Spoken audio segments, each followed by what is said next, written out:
Hello বন্ধুরা, সবাইকে শুভেচ্ছা। কেমন আছেন সবাই? আশা করি সবাই অনেক ভালো আছেন। আজ আমরা ঘুরতে এলাম কৃষি মাঠে, কৃষকের জমিতে লাউ চাষ দেখতে।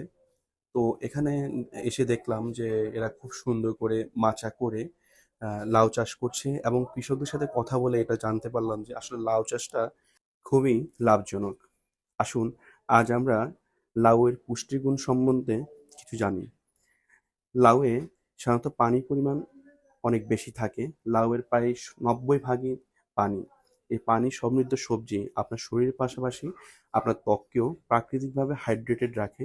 তাই ত্বকের ভেতরে প্রাকৃতিক আর্দ্রতা ধরে রাখতে নিয়মিত খাবার তালিকায় আপনার লাউ রাখা প্রয়োজন। এছাড়া লাউ ব্রণ কমাতে সাহায্য করে। লাউ আমাদের শরীর থেকে যে টক্সিনগুলো আছে সেগুলো বের করতে সাহায্য করে এবং আ এ জাতীয় বিভিন্ন সমস্যা এবং আপনার লাউ পেট পরিষ্কার করার পাশাপাশি হজমের উন্নতিতেও সাহায্য করে।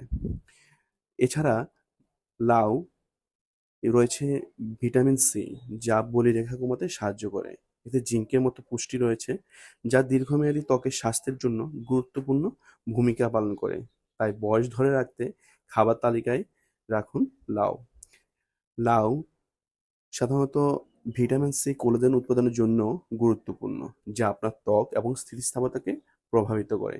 তাই যদি আপনি তারুণ্যের উজ্জ্বলতা চান, তবে লাউ খাওয়া অবশ্যই বাধ্যতামূলক।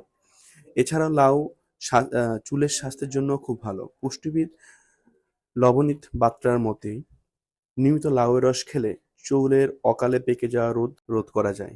তাই যাদের চুলে এ ধরনের সমস্যা রয়েছে তারা নিয়মিত লাউ খেতে পারেন। ধন্যবাদ সবাইকে। ভালো থাকবেন, সুস্থ থাকবেন এবং আমাদেরকে সহযোগিতা করবেন। ধন্যবাদ।